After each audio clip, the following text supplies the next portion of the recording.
దక్షిణ కొరియాలో కొన్ని గంటల్లోనే ఆ దేశ రాజకీయాలు తలకిందులయ్యాయి. ఆ దేశ అధ్యక్షుడు యూన్ సుక్ యోల్ అకస్మాత్తుగా ఎమర్జెన్సీ విధించడం, తర్వాత కొన్ని గంటల్లోనే దాన్ని ఉపసంహరించుకున్నట్లు ప్రకటించడం వంటి నాటకీయ పరిణామాలు ఇప్పుడు అధ్యక్షుడి పదవికి ఎసరు పెట్టాయి. దేశంలో అత్యవసర స్థితిని ప్రకటించడాన్ని తీవ్రంగా వ్యతిరేకించిన విపక్షాలు తాజాగా అధ్యక్షుడిపై అభిశంసన తీర్మానాన్ని ప్రవేశపెట్టాయి.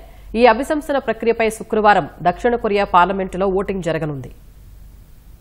దక్షిణ కొరియాలో అకస్మాత్తుగా విధించిన ఎమర్జెన్సీ ఆ దేశ అధ్యక్షుడు యూన్ సుక్ యోల్ పదవికి గండం తీసుకొచ్చింది. అధ్యక్షుడు యోల్ తన పదవికి రాజీనామా చేయాలని పట్టుబడుతున్న విపక్షాలు తాజాగా అధ్యక్షుడిపై అభిశంసన తీర్మానాన్ని ప్రవేశపెట్టాయి. ప్రధాన ప్రతిపక్ష పార్టీ డెమోక్రటిక్ పార్టీతో పాటు మరో 5 చిన్న పార్టీలు సంయుక్తంగా అభిశంసన తీర్మానాన్ని ప్రవేశపెట్టాయి. ఈ అభిశంసన ప్రక్రియపై శుక్రవారం నాడు దక్షిణ కొరియా పార్లమెంటులో ఓటింగ్ జరగనుంది. ఈ అభిశంసన తీర్మానం నెగ్గాలంటే పార్లమెంట్లో 3/2 సభ్యుల మద్దతు అవసరం ఉంది. కనీసం 6 సుప్రీంకోర్టు న్యాయమూర్తుల మద్దతు కూడా కావాల్సి ఉంది. ఉత్తర కొరియాకు అనుకూలంగా పార్లమెంటును కట్టడి చేసేందుకు ప్రతిపక్షాలు ప్రయత్నిస్తున్నాయని మంగళవారం యూన్ సుక్ యోల్ అత్యవసర పరిస్థితిని విధించారు. ఎమర్జెన్సీ మార్షల్ లాని విధించిన 3 గంటల్లోనే దీనికి వ్యతిరేకంగా దక్షిణ కొరియా పార్లమెంటు అత్యవసర పరిస్థితిని ఎత్తివేయాలంటూ తీర్మానం చేసింది. పార్లమెంటు తీర్మానంతో ఎమర్జెన్సీ మార్షల్ లాని ఎత్తివేస్తున్నట్లు యూన్ సుక్ యోల్ ప్రకటించారు.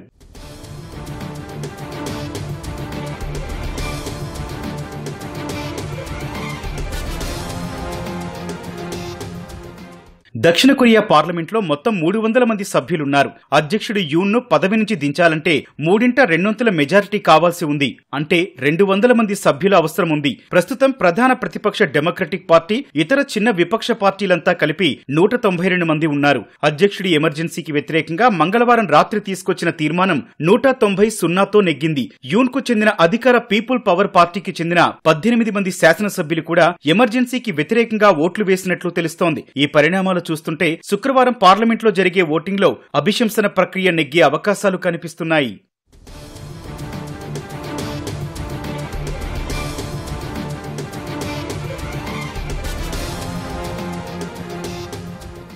అటు యూన్ పై పెట్టిన అభిశంసన ప్రక్రియ నెగ్గాలంటే విపక్షాలకు 6 సుప్రీంకోర్టు న్యాయమూర్తుల మద్దతు కావాల్సి ఉంది. ఈ దేశ సుప్రీంకోర్టులో ఉన్న 9 మంది న్యాయమూర్తుల్లో కనీసం 6 దానికి మద్దతివ్వాలి. అయితే 3 న్యాయమూర్తులు ఇటీవల పదవీ విరమణ చేయడంతో ప్రస్తుతం 6 మాత్రమే ఉన్నారు. అభిశంసన ప్రక్రియ ఓటింగ్ కోసం కనిష్టంగా 7 న్యాయమూర్తులుండాలి. అవసరమైన దానికంటే న్యాయమూర్తుల సంఖ్య తక్కువగా ఉండడంతో త్వరగా కొత్త న్యాయమూర్తులను నియమించాలని విపక్షాలు డిమాండ్ చేస్తున్నాయి.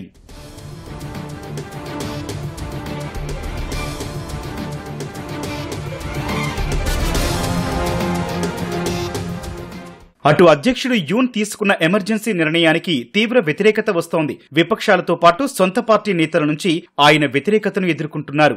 దేశ రాజధాని సియోల్లో ప్రధాన ప్రతిపక్ష పార్టీ డెమోక్రటిక్ పార్టీ సహా విపక్షాలు నిరసనలు చేపట్టాయి. కార్మిక సంఘాలు కూడా పెద్ద ఎత్తున ఆందోళనలు చేశాయి.